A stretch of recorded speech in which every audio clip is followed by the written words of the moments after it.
Tales from the dawn, days gone by, days yet to come. Oh my, how careless of our SM!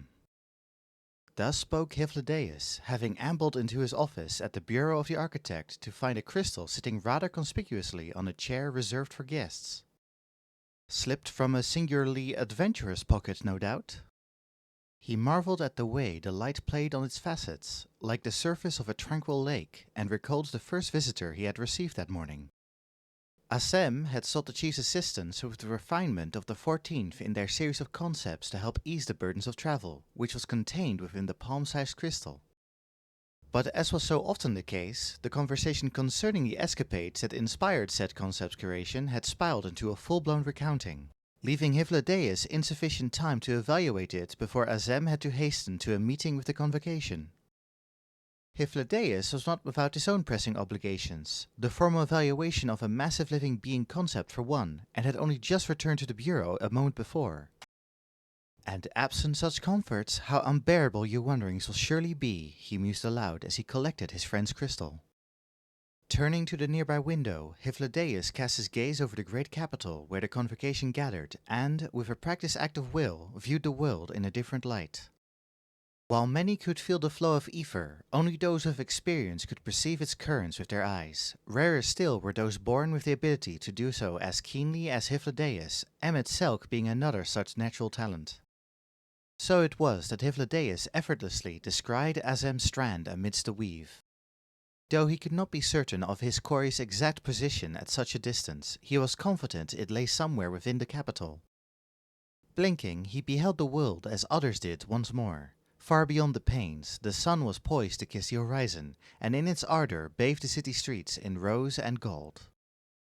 The convocation's business would be concluded shortly, making this an ideal moment to deliver the forgotten crystal. His course decided, Hyphlodeus departed the bureau, taking only the briefest of moments to mention his plans to the senior secretary. While the industrious soul was accustomed to his superior's carefree nature, he nevertheless attempted to detain him, only to be defeated by the tried and trusted tactic of politely nodding and pretending not to hear. Outside the bureau doors, Amrod basked in the evening light. Never was a city more magnificent, from the humblest streets to the highest spires. Hyphlodeus's feet carried him up the gentle rise leading to the institution's grand doors, past which he spied two women he recognized, their cheerful banter a familiar duet. "Metron, Logriff, a pleasure as always. I gather the meeting is concluded?" "Well met, Hyphlodeus. It ended but a moment ago, yes," replied Metron, before flashing a knowing smile. "I believe they're both still inside." "I am indeed a creature of habit." Assem left the concept crystal in my office. With a chuckle and a shrug, Metron turned to make for the Macarensis angle. Logriff offered some parting pleasantries before jogging to catch up. "So, Metron, what shall we do this evening?" "Exactly what we discussed earlier, at length. Ever the forgetful one, aren't you?" Hyphlodeus could not help but chuckle to himself as he heard their voices fade into the general hubbub. Unchanging in their dynamic, be it in labor or leisure. Metron created life to thrive in the sea, and Logriff life to thrive upon terra firma, neighboring realms inextricably linked, and as the waves were forever drawn to the shore, so too were the pair inseparable. Hyphlodeus enjoyed their warmth, listening until he could hear them no longer, before returning to his task. Not a single speck of dust marred the capital's vast and elegant foyer. Deeper within were two figures engaged in what appeared to be a rather serious discussion. As it was customary for the convocation to debate matters of grave import with neither mask nor hood to obscure their features, it was plain from their unconcealed faces that the meeting had only recently ended, and that some points had not been settled to the satisfaction of all. Or mayhap cousins know better than to try and hide their intentions from their own kin. Taking care not to disturb Lahabrea and Igorm, Hyphlodeus passed through a nearby set of doors and stepped softly as he proceeded down the hall. Shifting his perception of the world, he picked up Assem's trail once more. Closer now. The garden, most like, which means I'll need to take the long way around. He recognized another strand of ether. Well, since there's no need to rush. Clasping his hands behind his back, Hyphlodeus began to stroll, humming softly as he imagined his next encounter. A short while later, he arrived at the entrance to the convocation's meeting chambers. With impeccable timing, the heavy doors groaned and began to open, allowing a young man of modest stature to emerge. Affixed to his white robe was a red mask like no other. "Good Elidibus, I thank and commend you for your service on this fine day." "Oh, Hyphlodeus, as ever you are too kind. If you're looking for Azem and Emet-Selch, they left not long ago." "Truly, our proclivities are known to one and all." Elidibus and Metron were no exception. Indeed, when Azem or Emet-Selch visited the Bureau of the Architect, the staff usually refrained from asking their business and led them straight to Hyphlodeus. Only the redoubtable senior secretary and those not long in employment followed protocol to the letter. After informing Elidibus that he had already deduced Azem's location, Hyphlodeus' curiosity compelled him to ask about the cousins' earlier conversation. Were the matters brought before the convocation today particularly thorny? La Habrea and Igeorm seem to be at loggerheads. No. I would say that the situation is more or less resolved. However, it has been of great concern to La Habrea, contributing to his intermittent attendance of late. I expect Igeorm is merely worried for his well-being. I see. What I witnessed was not an argument, but a scolding then. Even so, I cannot fathom what dreadful crisis could warrant the constant attention of the esteemed La Habrea. Elidibus' pained expression came as a surprise. For one so brilliant to struggle to put his thoughts into words. It must be a delicate situation indeed. I confess, the danger is not inconsiderable, and there are aspects I have yet to fully comprehend, he mumbled, averting his gaze. For a long moment they stood in silence, until Elidibus took a breath and stood a little straighter. "But we have gained much from this episode too, and I, new friendship." A wisp of a smile played on his lips. "Other blessings as well, descending from the heavens to aid us. A veritable guiding star." There was a faraway look in his eyes, as if reflecting on a half-remembered dream. "It sounds as if you have fond memories of the affair." Elidibus blinked. Yes, I believe I do, and I shall cherish them for as long as I live." Resolved to speak no further on the matter, Elidibus put up his hood and excused himself. Hyphlodeus thanked him for his time and watched as the emissary strode away, regaining a little more of his composure with every step, until an altogether different man left the capital behind. Curious. With a small shake of the head, Hyphlodeus resumed his relaxed pursuit, sauntering towards the next bend. In that instant, a sable soul came barreling around the corner, and it was all Hyphlodeus could do to avoid a collision. Regaining his balance, he turned to ascertain the harried individual's identity, and found himself looking into a pair of jade eyes. "I'm so sorry. That was thoughtless and rude and inconsiderate of me." Our new Van Daniel. Having known the man quite well prior to his recent appointment, Hyphlodeus still thought of him as Hermes. Like the other convocation members, he had neglected to raise his hood and don his mask following their meeting, and so his deathly pallor and the bags beneath his eyes were impossible to ignore. "No need to apologize, my friend. I am quite unharmed. Yet, if I may be blunt, you look all but spent. Have you been neglecting your sleep?" I have responsibilities, things that must be understood, that I must understand." Vague though the reply was, Hermes' reluctance to meet his gaze spoke volumes. Burying himself in his work, just as Emet-Selch said. Such behavior was not unheard of for the man, but this episode was notable for its intensity and duration. Though perhaps that is to be expected. Hyphlodeus and Emet-Selch had been dispatched to Elpis to assess the then chief overseer's fitness for a seat on the convocation, but their visit had coincided with an accident. Seemingly without warning, a collective of familiars into which Hermes had poured years of effort had grown unstable and spontaneously dissipated, producing a shockwave that in turn triggered the activation of a memory reconfiguration system. In the aftermath, Hyphlodeus and Emet-Selch found they had no recollection of the period following their arrival in Elpis, while Hermes possessed only fragments with which he pieced together the circumstances. While undoubtedly inconvenient, Hyphlodeus had taken the episode in his stride, and it soon became a topic for amusing anecdotes among the staff.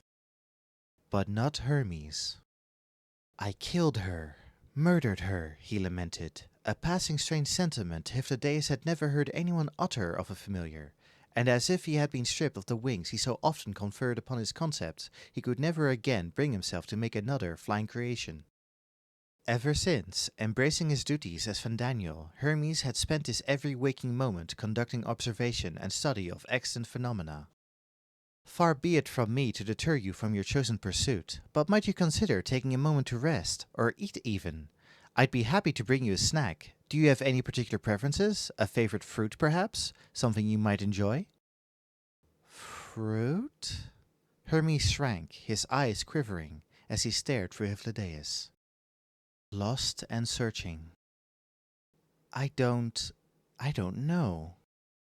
Then I fear your fatigue has reached an alarming level. Then again, I don't have any strong preferences myself, for it is the pleasure of good company from which I derive the most nourishment. If it would move the implacable Emet-Selch to chortle, I might just devour my own mask. The corner of the dispirited man's mouth twitched ever so slightly. Progress! Hyphladeus pressed the attack, this time more directly. My friend, what moves you to devote yourself so wholly to your work? I should like to think there is no problem so impenetrable that one of your considerable talents would need to sacrifice his health to solve it. His question was met with silence, as Hermes again withdrew into himself to search for an answer. Adrift in a starless sea, grappling with a dilemma all his own, alone. Emerging at last, he whispered, "We can but go on." Hyphladeus regarded him carefully. "May I ask what you mean?" "I can't explain it, but I know not what awaits, or what will become of us. Yet we live. We are here and alive, and because of that I feel that we must keep moving."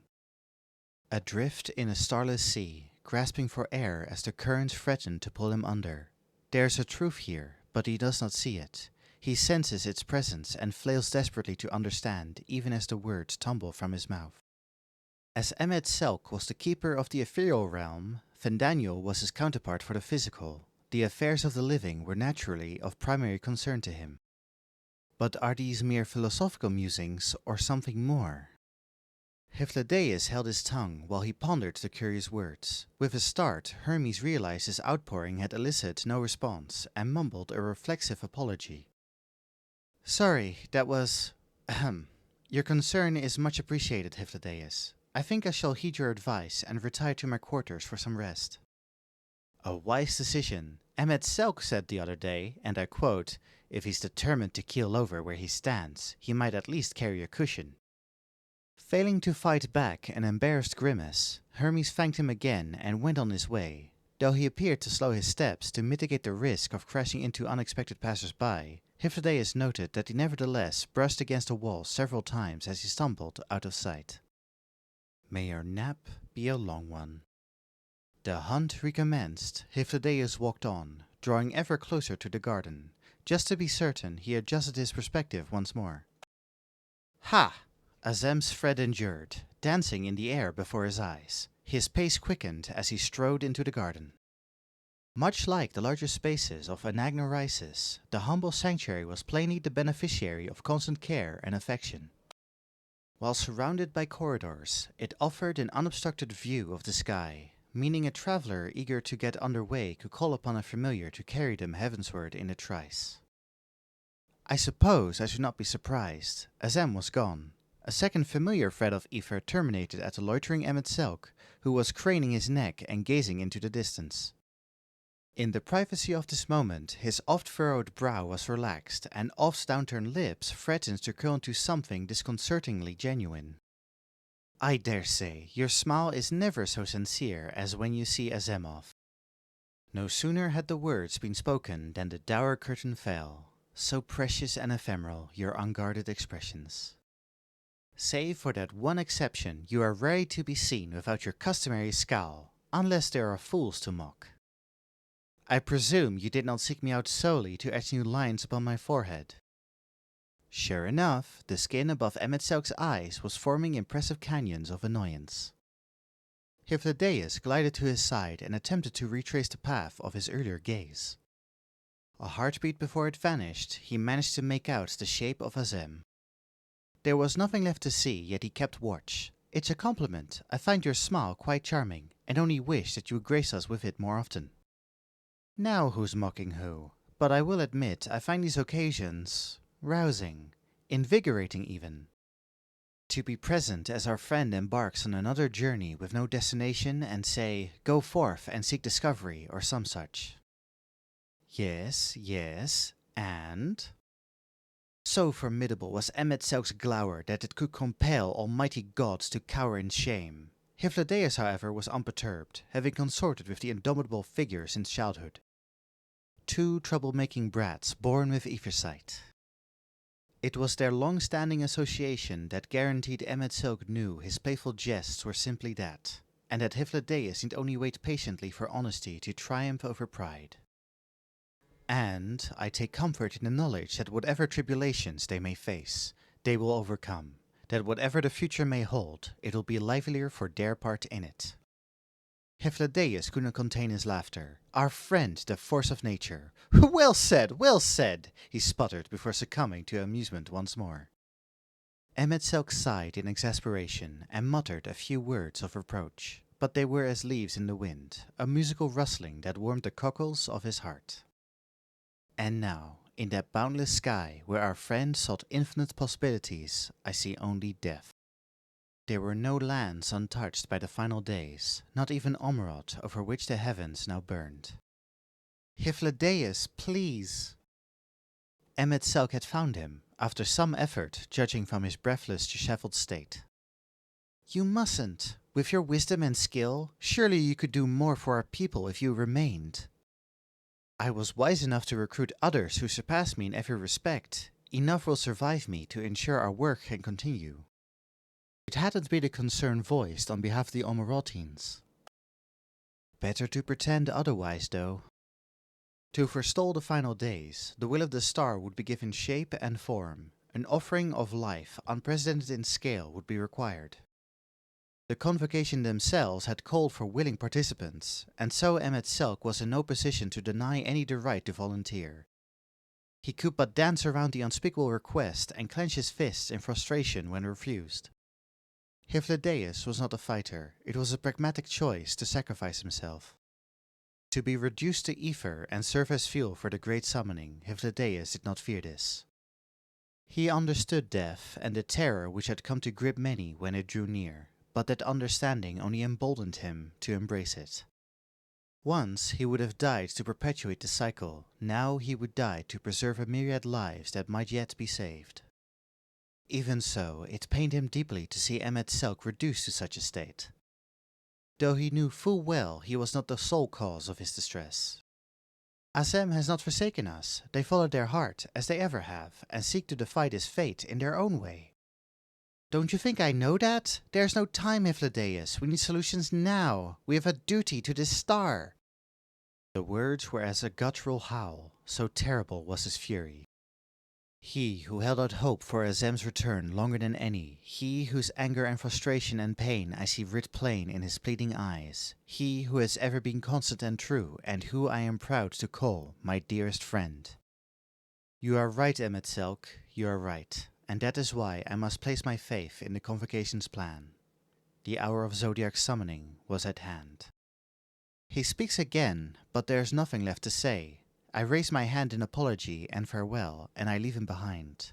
I do not turn to look. I remember a garden and the sky, and the man, and it is enough.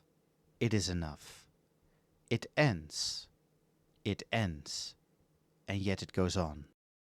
How capricious fate and tenacious Vana to see two souls at the edge of the universe called to the stage once more. Thus did Hyphlodeus and Emet-Selch find themselves in the presence of the inheritor of Azem's legacy. Thus did mankind issue its answer to the question born on the wings of oblivion. And thus did we wield the power to create.